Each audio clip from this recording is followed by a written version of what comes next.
this computer. Yeah, I have purple hair and blue because Alexis who's my second, has been asking for years to dye her hair. And so she's only what, 9? It hasn't been that many years that she's asking this. Like six, Okay. like since she was 6, she's been asking. And so I was like, I never went through that rebellion as a teenager. So I figured like, what the fuck? Sure. And so yesterday we like bleached our hair, like stripped it from the color. And and then not the whole head, just like half the head. And then she saw what she looked like as a blonde, and the little bitch decided she doesn't want to color her hair. So now, oh no, but if she started on the path to blonde at this age, like she should just set aside a whole bunch of money from now on, because that's gonna take her she'll need a side job just to maintain that. right. Well, I had been brunette for the summer, and then I was going to save money, and then I was going to go back to blonde for my book launch, which was March 18th, which was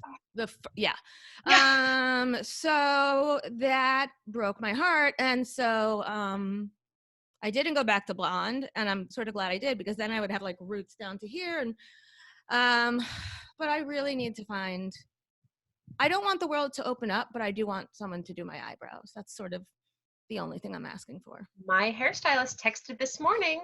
She just wanted to check in and see how I was doing. I'm like, oh, are you booking appointments? Because I love my pandemic hair. It has gotten so wonderfully long. It is really long. It's nice. Because I was sick and I missed my appointment in February, and then I couldn't reschedule. And so it's got like, it's, I'm looking all wild. And it's okay.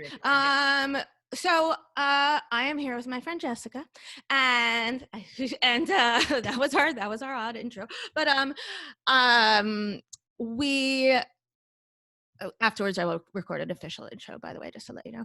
Okay. But so Jessica and I have not spoken in years, and we met when our kids were about 6 months old. No, less than that. They was were it? tiny. I remember like still coming in onesies. We met in a mom and baby group. Right. It's my life that year, because holy crap, becoming a mom is hard. Yeah, it definitely saved my life too. And because I didn't realize until years later that I was totally postpartum. And yet I wasn't smart enough to know that. Like I just was I needed something in my life to adhere to a schedule. And since my son couldn't, this mommy workout group could. And we literally walked through the malls, pushing our strollers, doing exercises. And we sang kid songs at the top of our lungs to, God, I blocked that part out. Yeah, right. I was walking through the park a few weeks ago with a friend, and I'm like, oh, we used to do a circle over there with the resistance bands, and we let kids out on the yoga mats, and I forgot about that. I did that group for about a year until he didn't want to sit in the stroller anymore. But I'm still friends with so many of those moms. Are you really? Mm-hmm. Yeah. I was good friends with Sarah for a while. We were very close, and then when she had her third, I think is when it got strained. Not that anyone did anything wrong, just that like our life takes over. Right, life takes over, and when children go to school, it's like it was different. So I still say I miss her, and I am constantly like, oh, we should do something, but none of us ever did. If you remember Aisling, and she was there with her nanny, and no, I don't, but okay. Okay, she was a little bit bigger, a little older than our boys. But we were friends with them for several years. Like we did holidays together. Wow. And for a while. And then Amber joined. Her son's a little bit younger than ours. Okay. And then she moved to the West Coast, but she and I are social media friends and quilting friends, and we talk, I don't know, we like each other's pictures daily, so it's good. Exactly, right. So just to explain, so I have been finding myself like resistant to like podcast and post podcasts and post episodes, and it's A, because I'm doing a lot of other things, but it's also B, because I don't know, it just hasn't it hasn't been providing the self-care that it did for so long. And so last night I was drunk, no big surprise, and on Facebook, and I decided to post, hey, does anyone want to come catch up on my show? And we'll talk about whatever comes up, and it's us to reconnect. And we also get to, we'll shoot the shit. And I don't know. I think I wanted to find a way to make this interesting. And then as it just happens to turn out, Jessica has like the most interesting life ever. I've just, allowed my passions to guide my life the last several years. Right, but when we were friends, you were in an unhappy marriage and then went on to have another kid despite the unhappy marriage. So the next thing I knew, it was a whole new world that I learned about through Facebook. But now we get to actually talk about it, and actually people really like hearing about polyamory. Oh yeah, no, I'm happy to talk about it. But let's talk for a second about that having the second kid part, because you did boom boom 2 kids in 2 years. 26 months, yeah. I thought that I would be on a path similar, even though we had this wonderful jet set lifestyle where we were traveling abroad multiple times a year in the beginning because the kid flew for free. Yeah. And so we'd go to see my in-laws in Europe for we did Christmas and Easter, and then we'd go for the summer. And one year I was there for almost 4 months because my ex had sabbatical, and so we just went and we put our oldest son in nursery school in Greece. Wow. Just so he could have that experience. Just fantastic. Does he speak? Yeah, and does he speak Greek? Yeah, George's Greek is pretty good. Jack's not so much, but that's just because George had more exposure, and his grandmother was doing more when he was younger. Gotcha. But you're right, the marriage was unhappy. And I know that this might end up, public somewhere. So I do want to say that my ex-husband's a great guy. And I'm very happy to talk about how my divorce ended up allowing he and I to have the friendship that we never had while we were married.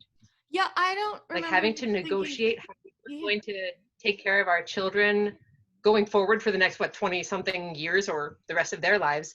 We realized that though our values and our goals had shifted since we met and, fell in love all those, 17 years ago, yesterday is when we got married in the courthouse.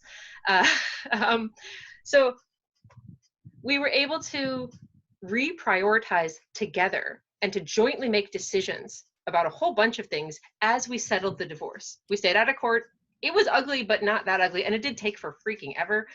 But he's a great guy and an excellent dad. And I really do think he stepped up and became a better parent because he wanted 50-50 custody.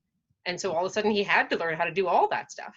And I don't remember him being a great guy as you're describing it, but like at the time, but let me also just say, I do remember that he shoveled your car out of the snow a few years ago when you had already separated. Yeah. So like clearly you guys. Yeah, no, he's great. It was a rough road. So we can get into that, when you have me on again. But I had asked for a divorce after the first child, and he said no. And so I said, okay, if I'm going to be trapped in this situation forever, I at least want another kid to take care of. But no isn't like a thing. Well, see, this is what happened. I didn't know I had any power or control or any decision-making ability, as so many wives who are financially dependent on their husbands come to be. Sure. But when we moved to New York 12 years ago, we decided I'd be a stay-at-home mom, but we didn't have a clear path for how to get out of that. Right. And so I finished my master's degree. I have a master's in TESOL. It's awesome. In what? In what? I'm sorry? Teaching English to speakers of other languages. Okay.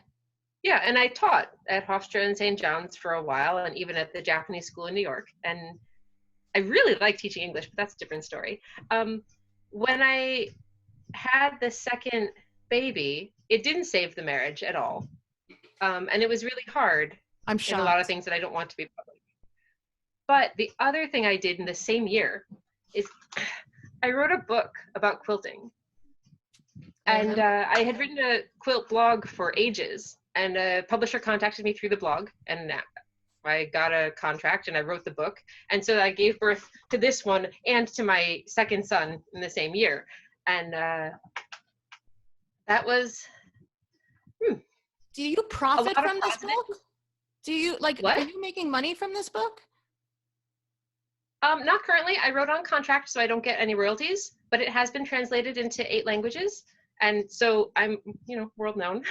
And that's kind of cool. That's fantastic. But I still don't understand how you don't, you get no royalties? No. I wrote through a partnering publisher. So I provided all the content for an upfront fee. Okay. And then they put the book together and then sold it for distribution. And they sold it to a bunch of other partners around the world and had it translated and all of that. So someone is making money off of you. Yes. But, it was my first time. I was never planning to write a book. Right. And what I was able to do then is once the book came out, I self-promoted and I did a whole bunch of events. And I did speaking, I did lectures, trunk shows, workshops, and that was a lot of fun, but that put huge strain on my marriage. Gotcha. And then when the publisher asked me to write a second book, and he said no, and I said, I want to do this. And so I wrote it, and in the process of writing that book, we decided we didn't want to be together anymore. But along the way, I also started researching a little bit more into polyamory. And I have some friends who had mentioned it to me, their experiences here or there. I'm like, you know what? This sounds a lot better than the swinging culture that's so popular here in Long Island. Because sex there's is a just swinging sex, culture in Long Island? Where the heck have you been, Lindsay? Not swinging. I wasn't aware of this. Apparently I am not attractive enough to get invited to go swing. Not true. And I only say that because I've seen you in sweatpants postpartum. Oh, okay. I'll take it. Thanks. But I had no idea there was a swinging culture. Oh yeah, there's a pretty big swinging culture in Long Island because it's a whole bunch of, morally misguided religious folk who need to fit into their social structure and want to hide, how they're getting their needs met. Thanks, Jack. And we talked about that for a long time. And I really didn't think I could get out of it the same things that he would get out of it. So wait, I was looking for something more than just physical pleasure. Gotcha. And attention. Okay. And so, but was he open? Yeah, and so when I started looking more, well, what happened is I started looking more into polyamory and then decided I wanted to try it. And I asked him to open the marriage and try it. And we did, we tried. And it was rocky and crazy. And we definitely weren't starting off from a very good place. So if you're listening to this and you're in a closed monogamous marriage and you're thinking about opening up, there's definitely a lot of research and a lot of hard conversations that you have to have together. Because once you allow somebody else to come into your life, you can't control that. Right. You can set guidelines, but if you don't have a good working relationship with your primary partner about how you want to discuss things, what's private, what isn't private, what can be shared, and jealousy definitely happens. But you mean what can be shared? Through that process and opening up with my now ex-husband, now I realize that I've always been polyamorous. Like there was a light bulb moment, and I'm like, oh my gosh, I've been poly forever. Because even when I got married at 23 years old, it didn't stop me from falling in love with so many other men. Okay, so how did you, so then are we operating under the assumption that,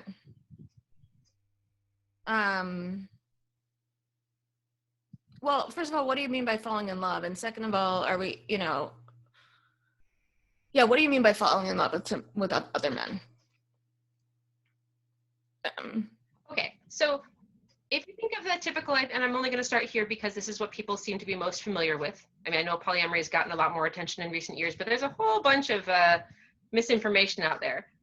If you think, okay, regular husband and wife, bored with each other after X number of years, want to have a little bit more fun, so they start going into the swinging scene, show up to the party together, each find other partners, blah, blah, blah, go home, don't take any names or numbers, and then it's just a one-off. That was fun, let's do it again next month. And you're able to put a little sexual excitement back into your marriage and experiment with other people. Sure. Now, what I found that was really lacking, what I needed, was emotional connection, more communication, honesty, vulnerability, emotional attachment. And my needs were not just sexual at all. And polyamory allows for that. It really allows you to have multiple deep, emotionally involved relationships at the same time. Now, this doesn't mean that I always have 5 boyfriends. I mean, who the hell has time for 5 boyfriends? I don't. But I do have 2. And I'll tell you happily about those 2 relationships. But the nice part is, because it requires so much communication, you can't lie. You can't coast. You can't just feel in a bad mood and you know that your husband's in a bad mood, so you're going to sit next to each other on the couch and not talk for a few days. I mean, everybody who's married for a while, especially with kids, you know that. You know, Sure. you're roommates, but it's not what it could be. Right. So poly takes a lot of work, but it's so worth it. But so when you said before, you said that you knew you were poly because you had, even after you got married, you fell in love with other people. I find that there's like a party line that comes sometimes from like polyamorous people that where like the non-poly population gets put into this this like small little box where the assumption is that we never think about other people romantically or sexually, and the fact is, like, it's not true, you know. Yeah. Okay. So I don't understand how that was your, like you said that you realized that you'd been poly your whole life. So my whole marriage, my husband and I were fairly open about, you know, pointing out attractive people. You know, if we're on the beach and somebody hot walks by and he didn't notice, I'd like nudge him so he can look. But that's still only filling one type of need. You know, I could tell him, oh, we used to watch UFC, and I had this huge crush on Georges St. Pierre. Okay. Because, you know, he's gorgeous and was running around in underwear. And anyway, my husband didn't mind seeing my expressions of attraction or lust for other men, so long as I wasn't actually acting on them. But I couldn't go home from work and tell him, oh my gosh, my coworker did this and I was so proud of him and he's really growing in his role at work. And, you know, and emotional attachment to somebody outside of your marriage triggers instant jealousy and threat of loss. And so I was finding that I was having deep emotions for other men for reasons other than their physical attractiveness. Right. And that happened. Like, I did not act on them. I mean, you spend time with them, have conversations that don't cross the line, you know, right. all sorts of things. But I knew what was happening inside of me. And so once I admitted to myself that it was okay, that it had always been okay, I just didn't have words for it. And so long as me and whatever partners I'm with are honest about what we're doing, you can definitely craft a life that's not in the traditional path at all. So what came, did you and your ex explore poly together? Well, he was much more interested in, you know, actively exploring the swinging community, as I mentioned. Right. But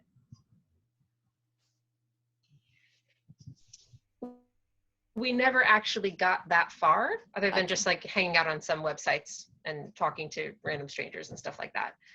But then when I found a poly dating site and I met somebody across the country, and I said, I want to continue talking with this person and see what kind of emotions can develop there.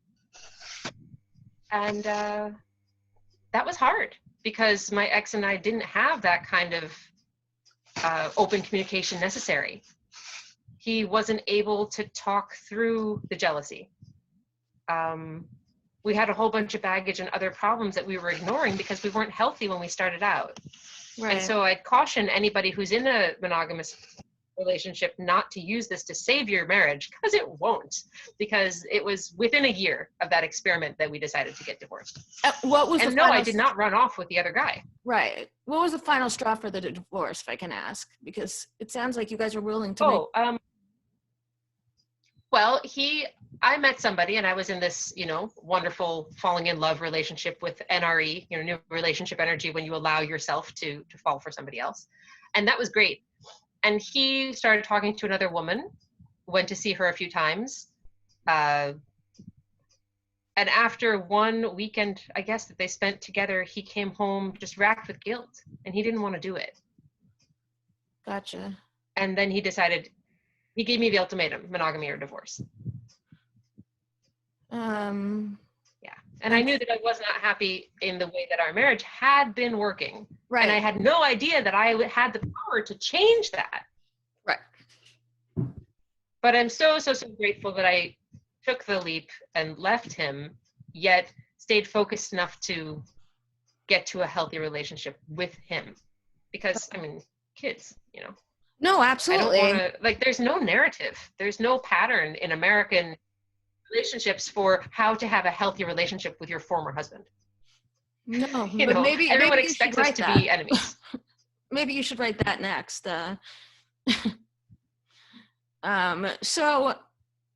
So then, okay, so wow. then That's a good idea. Thanks.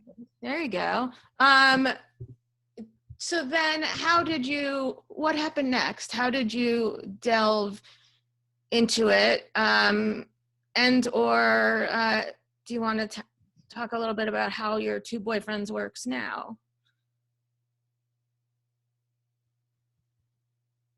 Yeah, sure. Well,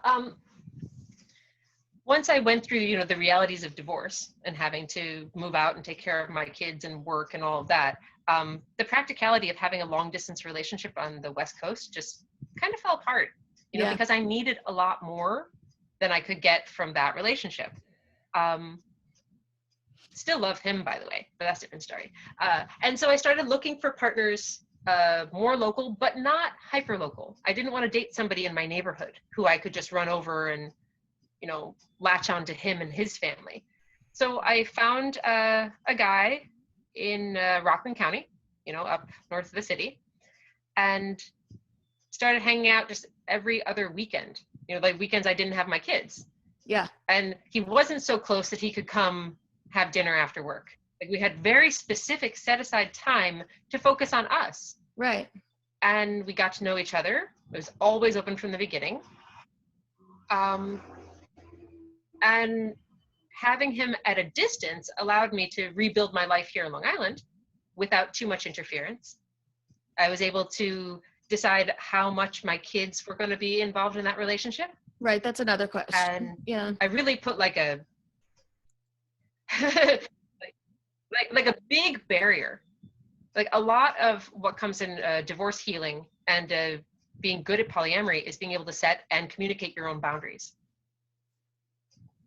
Gotcha. And I think nobody taught me that before I got married. So I didn't have a lot of boundaries up in my marriage. And therefore, whenever he would make a decision or he would say something, I would feel personally offended by it because I hadn't told him that that wasn't okay with me, And it's not that he was trying to hurt me, but he didn't know where my boundaries were. Right, because you didn't know where they were. So being able to put very specific boundaries on the relationship, and so I had to learn all that. So that relationship started, I don't know, 4.5 years ago, and it's wonderful and very strong. And still continues? In January of this year, it's great. I'll get to the fun, juicy details there in a second. But in January, I met somebody else, always through OkCupid, because it's one of the only dating apps that allows you to put non-monogamy as a preference. Interesting. And I started dating. Hold on a second. I have a small child entering the room. It's okay. Small child? Mm-hmm. You have to leave the room, dude. Come on. I already said yes to this. And close the door, please. Thank you. Chip. Thank you.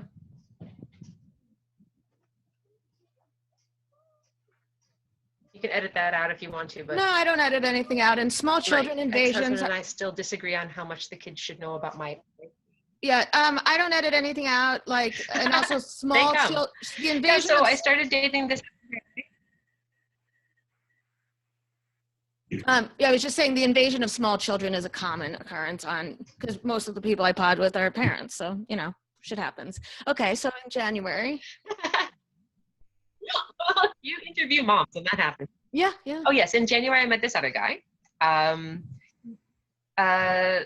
Lives in Queens, and we hit things off. We both lived in Japan at the turn of the century, and so we have a whole bunch of random, like, shared experiences from 20 years ago. Wow. And it's just been really fun to get to know somebody new.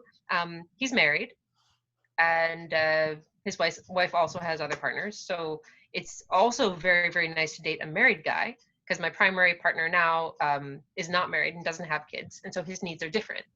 Right. But with my secondary partner, oh my gosh, he's so much fun and really bringing out ideas and thoughts and creativity in me that were always in there, but I just don't see with my primary partner because we connect on different things. So it's wonderful to have these shared things to connect with this guy and different shared things to connect with the other guy. And all of a sudden, I feel like I just have limitless potential for personal growth. Which is really fantastic. Unfortunately, this guy works in a medical facility in Brooklyn, and so since lockdown, I haven't seen him. And that's very, very sad because he's awfully cute. And, and we only had like 2 months to get to know each other in all sorts of fun ways. And now it's just Skype every night. And hopefully restrictions will be lifted, but. So okay, so you already had only every other weekend to see your primary partner. So how do you rotate in secondary partner? Oh, so when I was looking and when I started vetting partners in the dating app, I said, I'm looking for somebody local because I don't need another semi-far other side of New York partner, and that needs to be available on weeknights. Gotcha.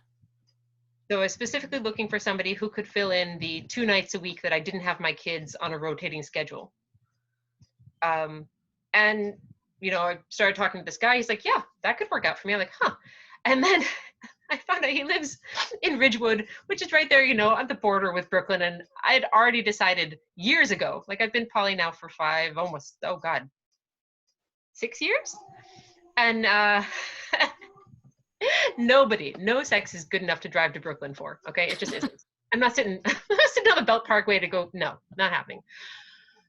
But you grow, you change, and then you realize that it's really not that far, especially when there's lockdown and no traffic, or he's willing to come to me. Sure. So for the right person, anything's really possible.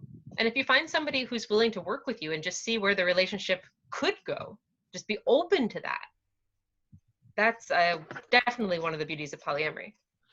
Okay. So before you jump in with all of the questions, because I know you have tons of questions, let me just say that in March, my primary partner was very needy because all of a sudden I had the kids at home and I was working from home and absolutely no time for him.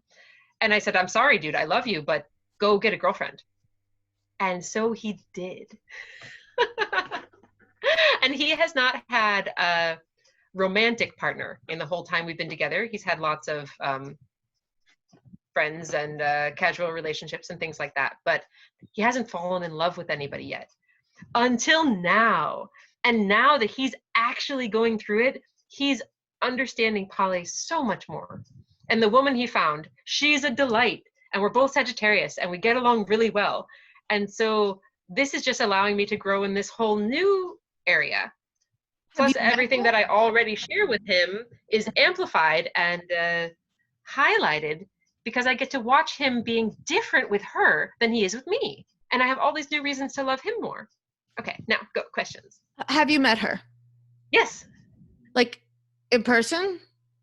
Or just virtual? Fantastic. 2 weeks ago, I drove and I hung out at her apartment before I went to see him. She lives in the Bronx. And he was so jealous because her roommate doesn't let her have guys over. So I've been in her bed and he hasn't. Yeah, so that was fun. Okay, And were you then in her bed? Wait, were you in her bed in like a sexual way? No, we were just laying down, swooning over him and Okay. taking selfies, you know, like two girls do when they're in love with the same guy. Got it. But then later that went and picked her up, and then the three of us hung out for a day, and it was good. So what do the kids know? They know mom has two boyfriends. Okay. They have been fully integrated into my primary relationship because he has a big family that's all here in New York. And so for the last 4 years, we've done holidays and family parties and everything with his family. That's great. So like my kids are friends with his cousins' kids and stuff like that. You know, it's like family. What else did they know? Do you worry that one day you're going to get a call from a teacher? No, I don't worry about that so much. I know I've been pretty open with my kids about what marriage means and what monogamy means and how it's okay for you to have more than one boyfriend or girlfriend so long as everyone knows about it. And so it's the lying and the cheating that's bad, not the loving more than one person. Sure. So the way you described your schedule, one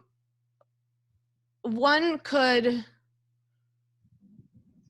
like, it almost sounds like you got so the second partner was in part to fill in that time when you were alone, like when you don't have the kids. And so it's like a chicken or egg, which came first? Alone, but yeah. Mental ability to have two partners, that definitely needed to free up before you could actually offer yourself to be able to meet someone's needs at a very deep emotional level. If you don't have that capacity, that space, that headspace, then you can't offer that, and you shouldn't. You know, so I wanted to make sure I was able to. I wasn't looking to fall in love with anybody. I was really just looking for, you know, some midweek fun. But whoops, he ended up being awesome. Right, but I mean, again, it's like it almost sounds like I'm playing devil's advocate. Like, so 2 nights a week you're alone without your kids, so you got a second partner to fill in for that time. No. And I understand, yes, but I just want to get yeah. For you who go to sleep every night with your same husband for the last 15 years, right? Yep. It looks like that. 15 and 2 weeks, yeah. Oh, congratulations. I've been out on my own for a while, so I know how I want to spend my time, and I don't need to spend it with somebody. But I also knew that I was looking to grow and heal in certain ways that my primary partner could not help me with. Does that make sense? It does. Can you it does. You know, because I've got I have certain specific marriage and like family of origin baggage that my bachelor primary partner just does not know what to do with. You know, he had a happy childhood, so he doesn't know how to handle my childhood trauma other than like hold me as I cry. So it was really wonderful to be able to find another intimate partner who came from a similar childhood upbringing. We had, like I said, connection points so vastly different than what I have with my primary partner, and who's also in a long-term marriage. Right. And so can help me heal a lot, I guess, from my divorce. Well, that makes sense. It's almost like having a partner who is married.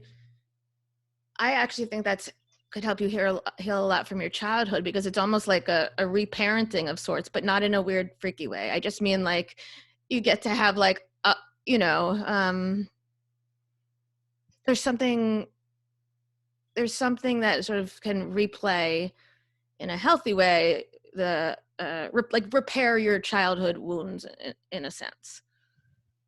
No, we definitely spend, well, now all we do is talk, but a lot of time talking about relationships and how we address them and why we did say things or didn't say things.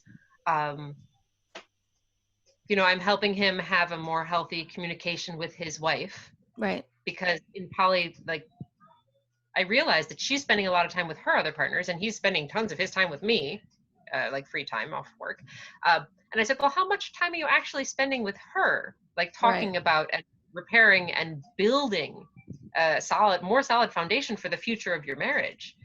And he's like, oh, well, I've been quarantined for 10 weeks. And I said, no. You and I have gotten really close in that same 10-week period where we haven't physically been in the same place. It is possible if you put in the effort. And then you have to find a willing partner. So he has to find out now if his wife isn't willing to work on their marriage, or if he isn't, or you can't coast. There's no BSing. Every day everything changes. So yeah, I mean, and we can talk about the sex stuff yet. So and coasting is it does feel like a lot of marriages at this point are coasting. In particular during the pandemic. I think it's, and I've been married 15 years. There's definitely some coasting going on, and definitely we're probably each becoming more extreme versions of who we were before, which makes us less compatible and need to work on things more. And yet it's something that doesn't always happen, so I can see the need for for a facilitator to improve communication. It's odd that it's a girlfriend, because I don't, it's odd to me, but I see it, so it's interesting. Can I reframe for a second? Yeah, totally. One of the awesome things about my adherence to a poly lifestyle, or a relationship anarchy lifestyle, is that my ex-husband is still a daily contact in my life. Because even when we're talking about kid stuff, or when I lost my job during the pandemic, I called him. Yeah.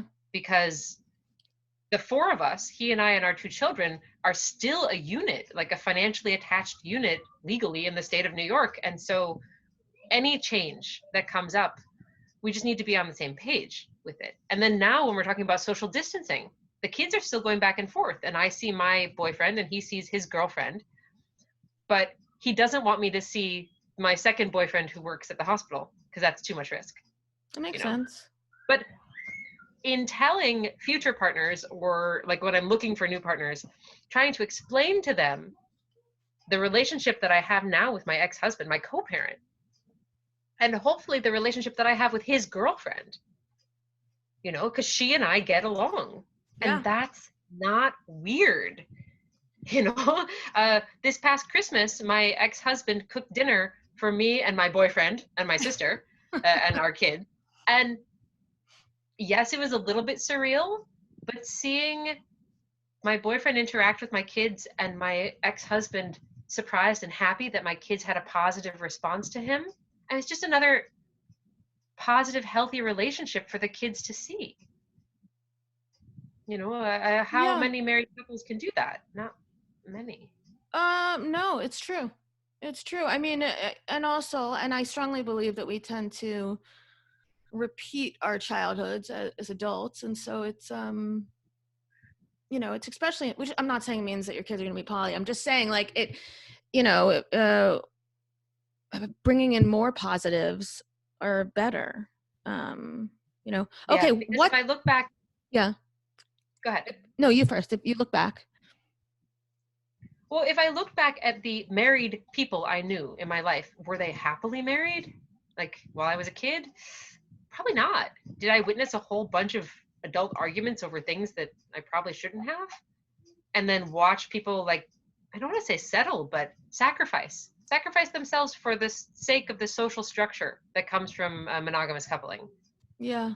And the shame that my divorced aunts felt year after year, because it was like a failure that they couldn't do it. And now I have the perspective, no, you just couldn't do it with that one particular man at that time in those circumstances. Yeah. And there's no shame in that, because we have to be able to accept that sometimes things don't work.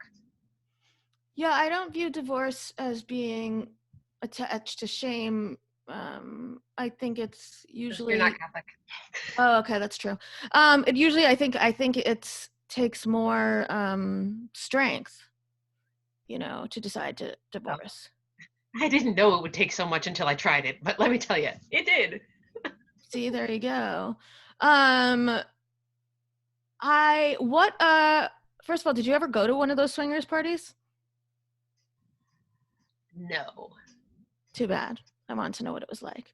And the second, hold on, give me 2 minutes on the internet. I'll have you hooked up for tonight. Don't worry. Yeah, how did you find out that there was this large Long Island swingers population? I won't say that's the reason my ex-husband wanted to move to Long Island, but who knows? It might have been. Did he know before? I found out after several years of marriage that he was quite active with some online communities that I just wasn't aware of. Okay. And now we call that virtual infidelity.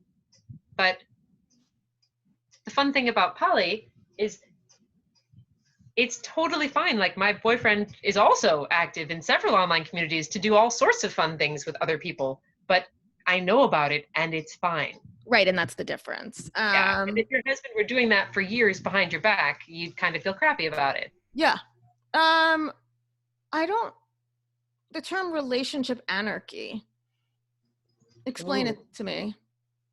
As I do it and practice it, it's that a romantic relationship is not automatically more important than any other relationship you have. What do you mean? So it allows you to put value on your connections in the way that works best for the people involved. So think in your mind, for example, like 2 sisters that own a house together. Like, we think of them as spinsters, but the truth is they're financially and socially entangled in that without having husbands. And it's different in 2020 than it would have been, 100 years ago. Sure. But just because I have a primary partner that I'm romantically involved in doesn't mean that I'm going to go to him to make my decisions instead of my ex-husband. Like, when I'm making major financial decisions, I still call my ex-husband because he's the one I'm financially entangled with. Right. But if I had a second husband, that might be different, but I don't. But how is that relationship anarchy? Well, you can look at it as my relationship with my children is more important than a relationship with any romantic partner. There's a chart that I'd love to send you if you want to post it somewhere. It's a relationship anarchy smorgasbord. I didn't make the chart, but it floats around the internet in these circles. And then you decide you can have a lifelong partnership where you share a dwelling and raise kids together, but never have sex. Or you can have a relationship that's only kink. Yeah. Or a relationship that's only collaborative, business, financial, social partners, but doesn't involve any touch. You can have roommates. It just is I guess a life philosophy that being romantic with someone, having sex with someone, does not automatically make them more important than anyone else in your life. Okay, but the word anarchy sounds like there's something to go against. Oh, yes, because we're going against the social model that says you are only a valid person if you are in a monogamous and married relationship. You are more valid than I am because you're married with kids and have a house than me, who's unmarried and divorced and has an apartment. There are huge social structures built on the monogamous system.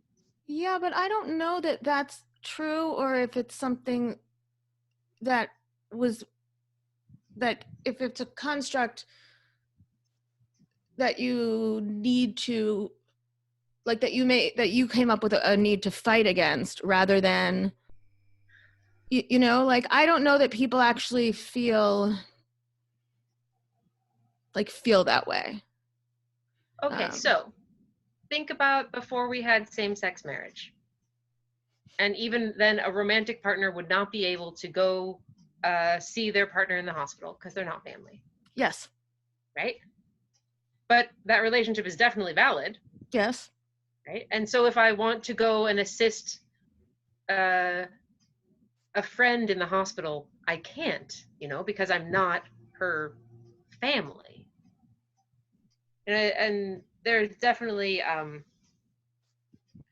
Well, I think the way that American society is still set up, that certain relationships have, I don't want to say privilege, that's such an overused word, but yeah. So I think the statistic, was that you? No, it's my cat. Well, I mean, I meant, was that your cat? I knew it was your cat. Yes. I was like, what the hell is that? I knew, okay, so I'm going to say norm, but I mean it in terms of statistic, like the average, like the middle of the bell curve. Yes, you know, is probably monogamous relationship, although it's probably is not as much the norm as I think it is, you know, because there are other options out there. And again, I didn't know there was a Long Island swinging population. So, you know, so I think that, yes, the norm is probably still the nuclear family, so to speak. But I feel like the word anarchy is like saying that you have to fight against like me as the norm. And, you know, okay. Well, I didn't come up with the term. I don't usually consider myself an anarchist, right. But I also don't feel so comfortable just going along with society's rules and norms. I don't. Like, I really want to be able to question everything. And I'm teaching my kids to question everything. Because society allows for all sorts of things that are not healthy or good. For example, non-ethical, non-monogamy. It's completely okay to cheat. It's almost expected. I don't think it's okay to cheat. Not your wife doesn't expect you to, but your guy friends might. Maybe, but you know, I think the best thing we can do is to teach our kids to question things. So give me another example, you know, like of something that, you know, teach them to question, because do they understand, you know? They just the valuing honesty and open communication more than sexual exclusivity. So do you talk to them about sex? Oh, well, you know, middle schoolers. So yeah, we talk about a whole bunch of things. Yeah. But he's learning from the internet now, so he knows more than I do. And do I talk to them about having sex with my partners? No. He still thinks I haven't, which is kind of cute. Don't tell him. I won't. But I also don't think that, like, I don't think that, I know that one of the objections that gets raised a lot with poly and when you have children is like, well, what would your kids, you know, think? And my approach is always, my kids don't know what goes on inside my bedroom. Like, why should your, you know, like, why should your kids be any different in a way? Oh, well, if you only think that a relationship is made up of what happens in the bedroom, then you just have a poor view of relationships overall. Right. That wasn't my. No, but I agree. Like, people definitely immediately think of sex. Yeah. Could your kids tell you who your closest friends are? The ones that know your darkest secrets, your most intimate? Sure. Who you go to for comfort when you're sad? Yeah. Yeah. And so they know that mom has people, and they know that they should also have people. And so long as those relationships are healthy and not abusive, like if they were watching several men rotate through my bedroom and treat me like crap, that's not good. No. I wouldn't want that. Yeah. But they're not seeing that. Yeah, no, I agree. And I mean, my point was I support, again, my point is I'm in a nuclear family, but my kids don't know what goes on inside their bedroom, my bedroom. Although now every time we want to talk, they ask if we're going to have sex. So now every time, like literally now, like my husband tries to hide it, like, but like I tell them we're going to go have sex all the time. And like, we don't have sex nearly half as much as I tell them, but like, you know, now it's just like, yep, we're gonna go have sex, or like where my husband like locks the door, turns on the TV, you know, and like makes a whole big thing of it. Like, I'm pretty sure I could just tell them we're gonna go have sex and they would be fine with it. I forgot about married sex. That sounds terrible. Your kids are still home. Yeah. No, the best part about divorce is the co-parenting. So I have plenty of free time without my kids where I don't have to wear clothes and I can hang out with whoever I want. Yeah, I don't have that. Yeah, so maybe I should divorce him and then no, because No, you got a good one. Keep him. yeah, I love him. I'm not divorcing him. I mean, I want to murder him some days, but that's pretty much a normal part of marriage. Wait, so do you ever want to murder one of your boyfriends? No, because I put up boundaries and I set space. And when they're pissing me off enough, I leave them alone. And they respect me for that. When I'm having a bad day, I can say, you know what? I just don't have the bandwidth to talk about this right now. Can I find you in a few hours? Or, you know, the kids really need me right now. So I'm going to be with them and we're going to do X, Y, and Z, and then I'll come back and find you. And I mean, you'll hear sometimes that time is the currency in polyamory. And sometimes your partners will be like, oh, well, he got 2 nights and I only got 1 night this week. But really, it comes down to how much attention I have. Yeah. Yeah. And that attention has to be spread to a lot of people. You know, I've got 2 kids and they both need me. Yeah. I have other female friends that I want to make sure are getting support.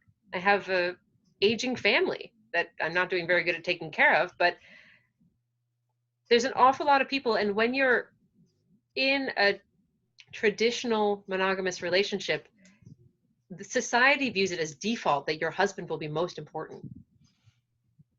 Yes. And here, my boyfriends know that my kids are going to come first. They know that my needs, if I need a night off to not talk to anybody, that's okay. So I think you just hit the nail on the head with why I could never be poly. And here's the reason.